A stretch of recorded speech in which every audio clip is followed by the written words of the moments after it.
नमस्कार दोस्तों, मेरा नाम आशुतोष है और आप देख रहे हैं हमें Ashutosh Tiwari sir computer channel पे।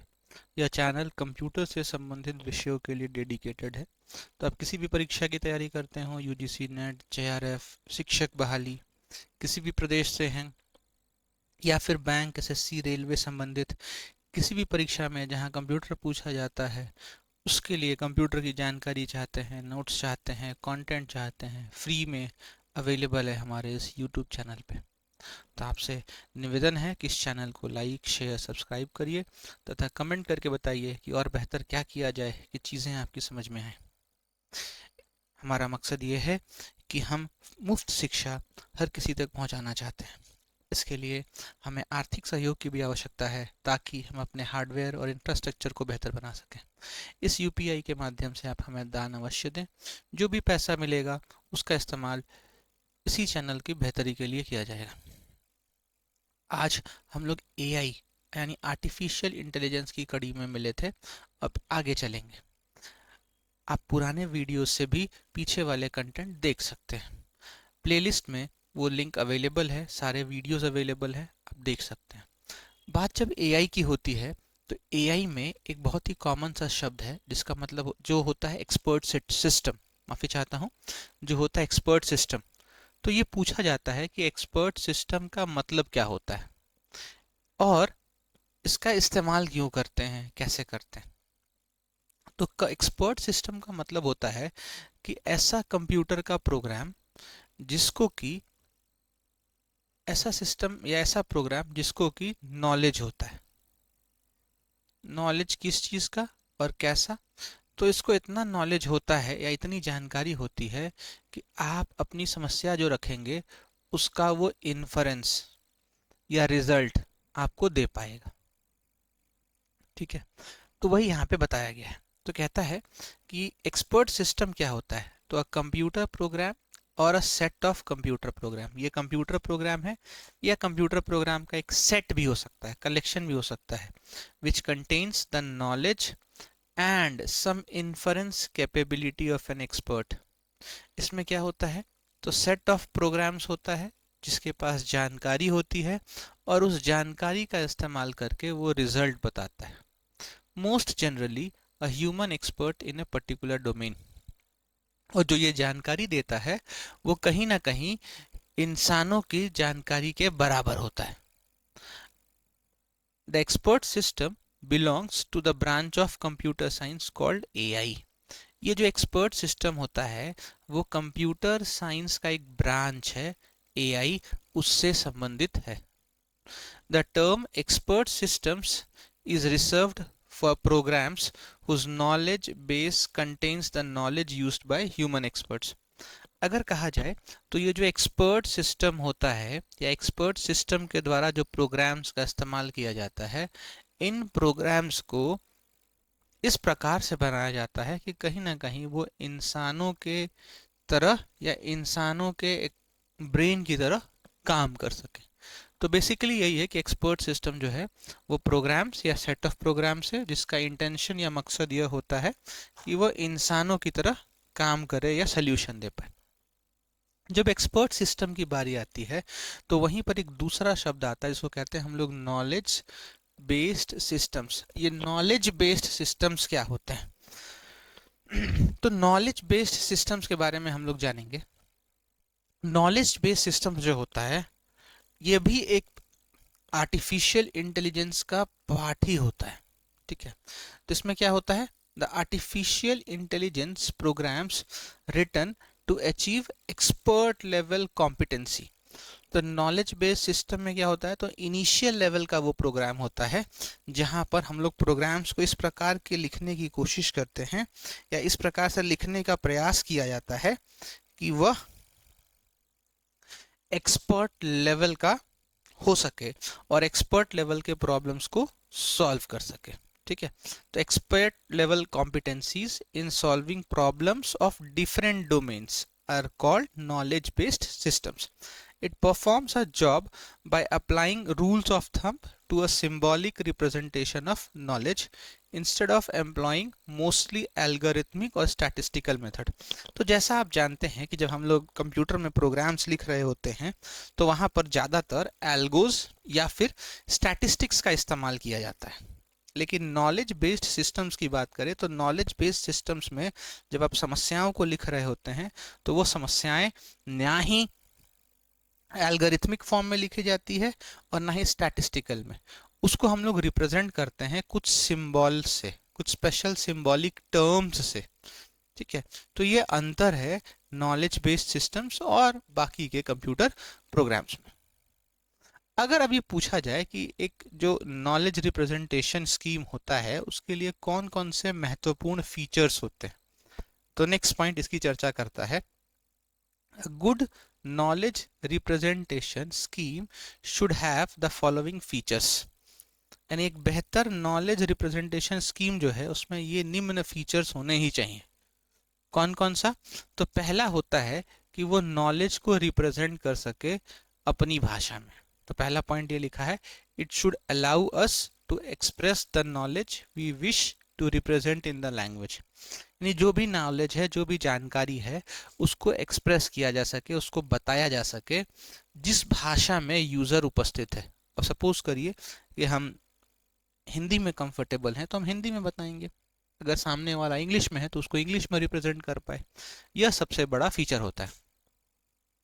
दूसरा कि जो बेसिक फैक्ट्स है, मान लीजिए यहाँ पर कुछ फैक्ट्स लिखा है, कुछ पॉइंट्स लिखे हैं या कोई एल्गोरिथमिक स्टेटमेंट के अलावा मान लो यहाँ पे कोई स्टैटिस्टिकल फॉर्म के अलावा मान लो कोई इक्वेशन लिखा है, तो इस इक्वेशन से या इस स्टेटमेंट से हमें कंक्लूजन निकाल सके, यह भी महत्वपूर्ण एस्पेक्ट है। तो कहता है it should allow new knowledge to be inferred from a basic set of facts.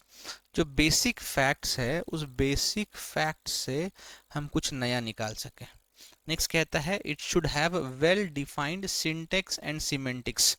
अब क्या होता है कि जब भी आप किसी चीज को लिखेंगे, स्टेटमेंट को कंक्लूड करेंगे या किसी भी प्रॉब्लम को लिखने की कोशिश करेंगे, तो इस बात का ध्यान हमें रखना होता है, क्या इस बात का ध्यान हमें रखना है कि एक प्रॉपर सिंटेक्स यानी एक प्रॉपर इक्वेशन को बनाया जाए, यानी कहा जाए तो एक प्रॉपर ग्रामेटिकल एस्पेक्ट को फॉलो किया जाए, वहां पे कोई ग्रामेटिकल एरर ना हो।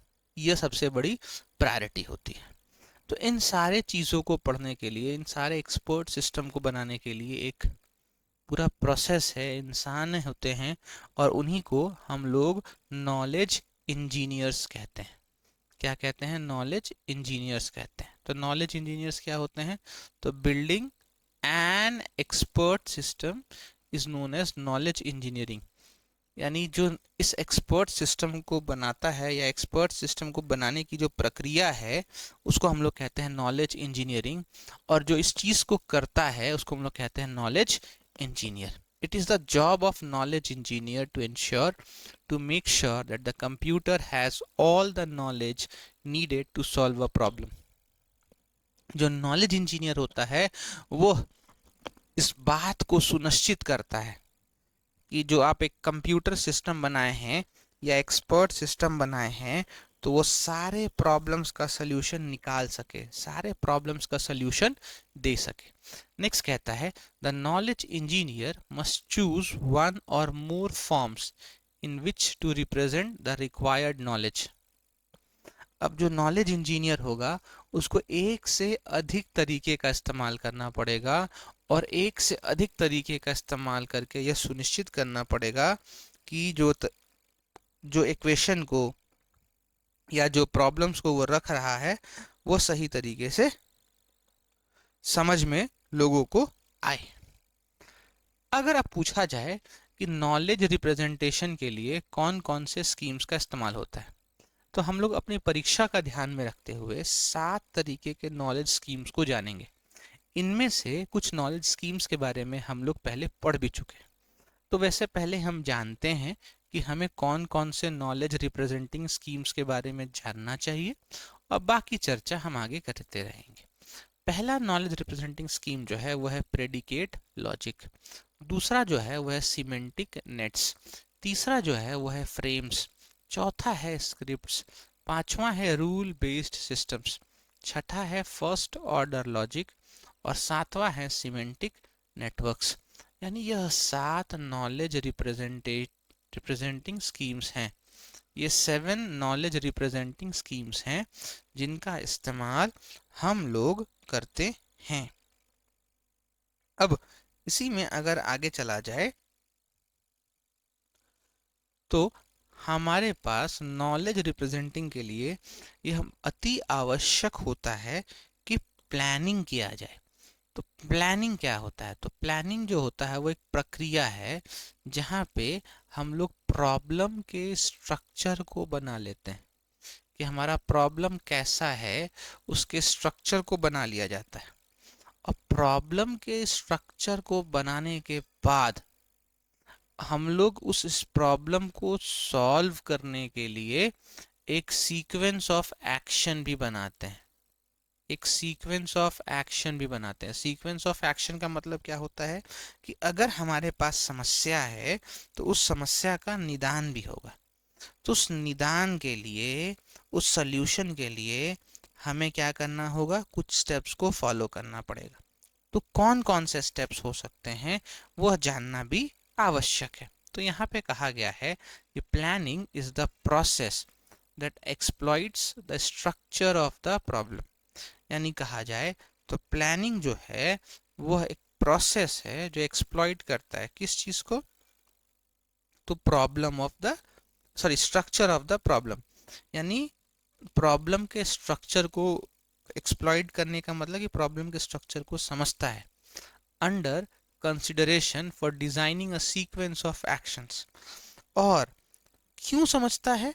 तो इसलिए समझता है ताकि उसका इस्तेमाल करके आप और हम या कंप्यूटर के एक्सपर्ट सिस्टम्स उसका सल्यूशन बना सकें।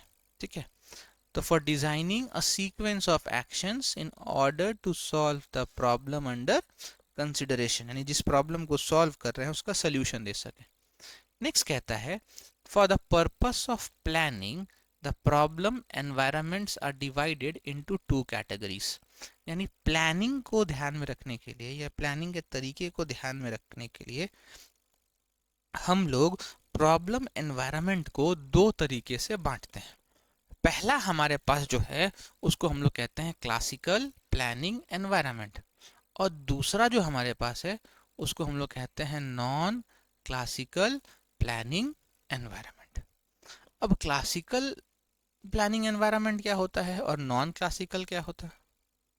ठीक है, तो क्लासिकल प्लानिंग एनवायरनमेंट का मतलब होता है कि ऐसे एनवायरनमेंट या ऐसा सिस्टम जो कि एक फाइनाइट स्टेप के साथ खत्म हो। यानी कि एक नंबर ऑफ स्टेप्स हो, वो हमें पता हो। मान लीजिए 100 स्टेप्स का है तो 100 स्टेप्स हमें पता हो कि 100 स्टेप्स के बाद हमें उसका सल्यूशन मिल जाएगा। ऐसा नहीं है कि वो चलता जा रहा है, चलता जा रहा है, 100 से अधिक 500 चला गया, 1000 चला गया और हमें पता ही नहीं है कि हमें सल्यूशन कब मिलेगा। ठीक है, तो ऐसा नहीं होना चाहिए। क्लासिकल प्लानिंग एनवायरनमेंट या डोमेन का मतलब ये होता है कि आप ऑब्जर्व कर सकते हैं, आप डिटरमाइन कर सकते हैं, आपको पता होता है कि कितने स्टेप्स के बाद आपके प्रॉब्लम का सल्यूशन निकलने वाला है। तो बताया गया है the classical planning environments are fully observable. आप देख सकते हैं, deterministic, finite, static and discrete. तो ये आपको पता है, ऑब्जर्व कर सकते हैं, देख सकते हैं, समझ सकते हैं। The planning for classical environments can be done using rule-based systems. तो क्लासिकल प्लानिंग जो होता है उसको करने के लिए हमारे पास एक तरीका है, और वह तरीका जो है उसको हम लोग रूल बेस्ड सिस्टम्स के नाम से जानते हैं। तो अब ये रूल बेस्ड सिस्टम क्या होता है इसकी चर्चा भी हम लोग करेंगे। नेक्स्ट कहता है the non classical planning environments में be only partially observable and stochastic. यानी नॉन क्लासिकल प्लानिंग एनवायरनमेंट होता है वो पार्शियली ऑब्जर्वेबल हो सकता है। पार्शियली ऑब्जर्वेबल का मतलब क्या होता है कि हमें कुछ स्टेप्स के बारे में पता हो, यानी पता हो कि पहले 10 स्टेप्स तक इसका आंसर ये होगा, आगे हमें पता ही नहीं कि कहाँ जाना है या आगे का हमें आंसर ही पता नहीं है। तो उन्हीं चीज़ों को हम लोग नॉन क्लासिकल प्लानिंग एनवायरनमेंट के अंदर रखते हैं। अब जब यहाँ पे रूल बेस्ड सिस्टम की बात चली है, तो आइए हम लोग इस रूल बेस्ड सिस्टम की चर्चा करते हैं। मुझे उम्मीद है कि आपको चीजें समझ में आ रही होंगी। अगर आपको कोई समस्या है या असुविधा है या हमारी भाषा से कोई दिक्कत है या कंटेंट में कोई असुविधा लगे, तो आप हमें कमेंट करके अवश्य बताएं। वैसे नए परीक्षा के पैटर्न्स को ध्यान में रखते हुए ही यह कंटेंट बनाया गया है। तो हम उम्मीद करते हैं और हमें विश्वास भी है कि यह आपको अपने परीक्षा में सफलता दिलाने में अवश्य कारगर होगा। आगे चलें। हमारे पास जब रूल बेस्ड सिस्टम्स की बात आती है, तो ये रूल बेस्ड सिस्टम होता क्या है? तो रूल बेस्ड सिस्टम का मतलब होता है कि यहाँ पर एक सेट ऑफ रूल्स होता है, यानी कलेक्शन ऑफ रूल्स होता है, ठीक है। और वो हर एक रूल जो होता है वह कंक्लूजन देता है। कंक्लूजन का मतलब कि आउटपुट देता है, ठीक है। उस कंक्लूजन को तक पहुंचने के लिए, उस आउटपुट तक पहुंचने के लिए हमें हो सकता है कि कुछ कंडीशंस को टेस्ट करना पड़े या हमें कुछ कंडीशंस को फॉलो करना पड़े।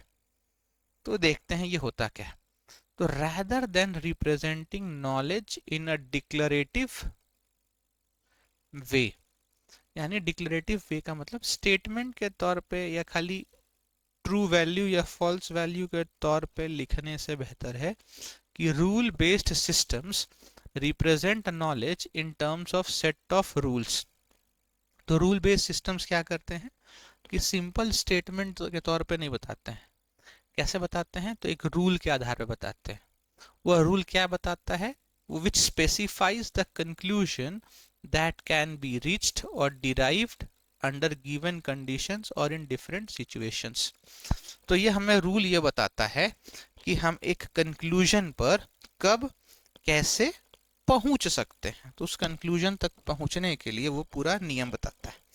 अब एक रूल बेस्ड स्टेटमेंट जो होता है उसमें यह चार चीजें जरूर होती हैं, यह चार एस्पेक्ट्स जरूर होंगे। कौन कौन से होंगे? तो पहला होगा if then rule. If else आप लोग पढ़े होंगे प्रोग्रामिंग में। इफ देन रूल्स क्या होता है, तो इसकी चर्चा भी हम लोग करेंगे। तो पहला होगा इफ देन रूल। दूसरा होगा इफ देन रूल के साथ कुछ फैक्ट्स होंगे, यानी अ बंच ऑफ फैक्ट्स, ठीक है। अब यह फैक्ट होगा तो इस फैक्ट को एनालिसिस करने के लिए एक इंटरप्रेटर होगा। इंटरप्रेटर का काम क्या होगा? तो इंटरप्रेटर का काम होगा कि वो डिसाइड करेगा कि कौन से नियम को लगाना है, कौन से फैक्ट को सही मानना है, कौन सा फैक्ट गलत है।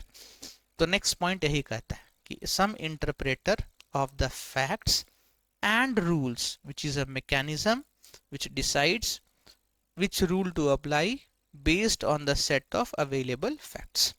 यानी हमारे पास कुछ इंटरप्रेटर्स होंगे, उस इंटरप्रेटर के आधार पर डिसाइड किया जाएगा कि कौन से रूल को अप्लाई करना है, कौन से फैक्ट्स को अप्लाई करना है और कौन से फैक्ट्स को नहीं।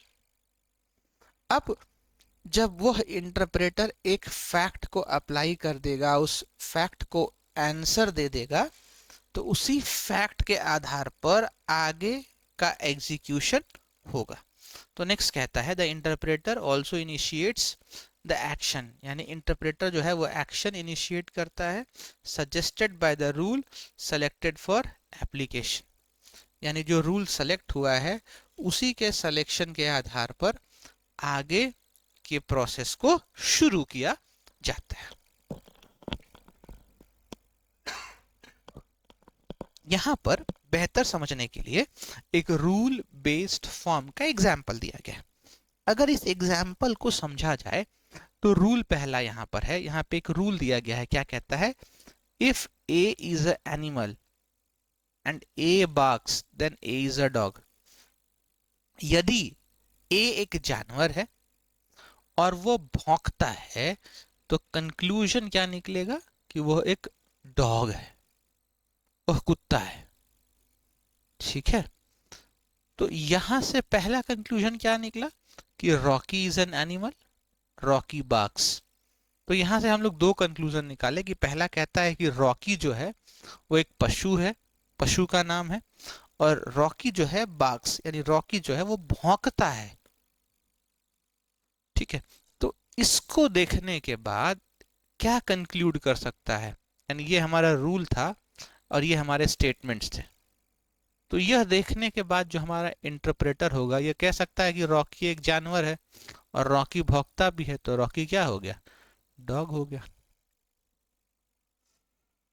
ठीक है, तो इसी के आधार पर, इसी रूल के आधार पर हम लोग यहाँ पर 3 पॉइंट्स को कवर करते हैं। पहला करते हैं क्या कि रॉकी एक एनिमल है, दूसरा कि रॉकी बार्क्स, रॉकी भौंक सकता है, और तीसरा कंक्लूजन ये निकालते हैं कि रॉकी क्या है, एक कुत्ता है।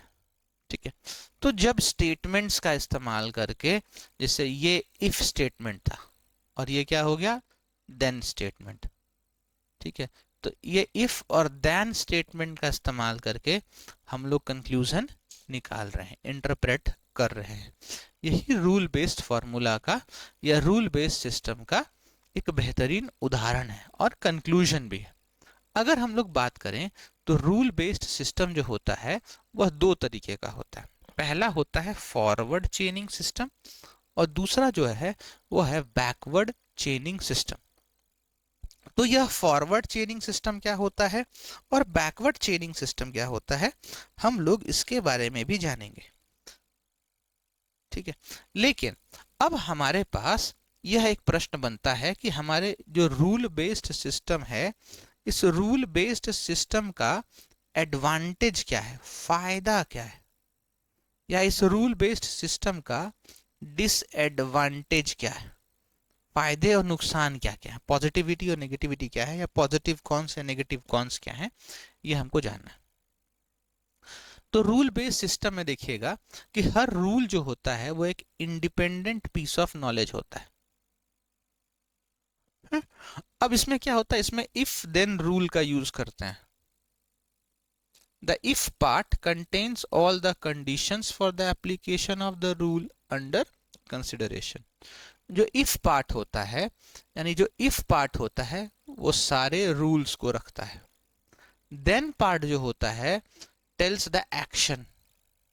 then part जो है वो बताता है कि कौन सा एक्शन लेना है, किसके द्वारा, तो इंटरप्रेटर के द्वारा।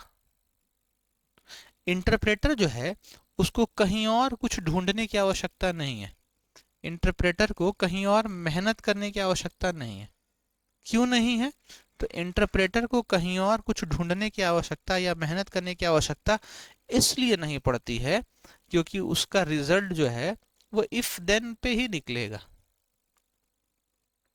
नेक्स्ट कहता है, नेक्स्ट पॉइंट, कि no rule can call upon any other and hence rules are ignorant and hence independent of each other. जैसा आपने देखा कि वहां पे बहुत सारे रूल्स बन जाते हैं। अगर एक ही स्टेटमेंट है तो एक स्टेटमेंट में कई सारे रूल्स बन जाते हैं और हर एक रूल जो होता है वो इंडिपेंडेंट होता है। इंडिपेंडेंट होने का मतलब कि वो पहला वाला अलग, दूसरा वाला, तीसरा वाला अलग। This gives a high modular structure to the rule based system. इसकी वजह से क्या होता है कि रूल बेस्ड सिस्टम को एक स्ट्रक्चर मिल जाता है जहां पे अलग अलग कंडीशंस को वो टेस्ट कर सकता है। Because of the high modular structure of the rule-based system, addition, deletion and modification of a rule can be done without any danger side effect. अब ये कहता है कि क्योंकि एक से अधिक रूल बेस्ड सिस्टम्स बन गए हैं, एक से अधिक रूल बेस्ड सिस्टम्स बन गए हैं, तो किसी भी एक सिस्टम को कभी भी या किसी भी एक कंडीशन को हम लोग हटा सकते हैं, चेंज कर सकते हैं, डिलीट कर सकते हैं। तो अगर मान लीजिए किसी पहले वाले रूल में आप बदलाव करेंगे तो दूसरे और तीसरे पे कोई इफेक्ट पड़ने वाला नहीं है। अगर पहले वाले को आप हटा देंगे तो भी दूसरा तीसरा कंडीशन हमारे पास पड़ा है, उसके बेसिस पर हम एनालिसिस कर सकते हैं। अब इसका एक डिसएडवांटेज भी है। डिसएडवांटेज क्या है कि जैसे ही ये रूल बेस्ड सिस्टम बड़ा होगा तो उसमें क्या होगा, उसमें हम लोग कुछ रूल्स को और ऐड करेंगे स्टेटमेंट के फॉर्म में। तो हो सकता है कि स्टेटमेंट के फॉर्म में जो और भी हम रूल्स ऐड कर रहे हैं वह एक रूल जो है वो दूसरे से कहीं मिला जुला हो, या कह सकते हैं कंप्यूटर की भाषा में कि एक रूल का स्टेटमेंट जो है वो दूसरे स्टेटमेंट से मैच करता हो, और रिडंडेंट डेटा, रिडंडेंट मतलब कि xerox data, similar data, copied data बना दे। उस केस में इंटरप्रेटर का टाइम वेस्ट हो जाएगा हर एक स्टेटमेंट को एनालिसिस करने पे। तो वही बताया गया है कि when the rule base grows and becomes very large, then checking whether a new rule intended to be added is redundant। जब रूल बेस्ड बड़ा हो जाता है तो वहां पर यह चेक करना कि जिस नए रूल को ऐड कर रहे हैं वो पहले से प्रेजेंट है या नहीं, वह मुश्किल हो जाता है। उसको चेक करने में थोड़ी सी असुविधा होती है और इंटरप्रेटर का टाइम वेस्ट हो जाता है उसी नए डेटा को या पुराने डेटा को नए तरीके से लिखे होने के कारण दोबारा चेक करने में। आज की क्लास में हम लोग यहीं तक रखेंगे। अगली क्लास में जब मिलेंगे तो हम यहीं से आगे बढ़ेंगे। तब तक आप नए हैं तो आपसे उम्मीद करते हैं कि इस चैनल को लाइक शेयर सब्सक्राइब करिएगा तथा दिए गए क्यूआर कोड के माध्यम से आवश्यक सहयोग कर कर हमें इस चैनल को बेहतर बनाने में मदद करिएगा। हम इस कार्य के लिए आपके सदा आभारी बने रहेंगे। फिर मिलेंगे, तब तक जय हिंद, जय भारत, वंदे मातरम।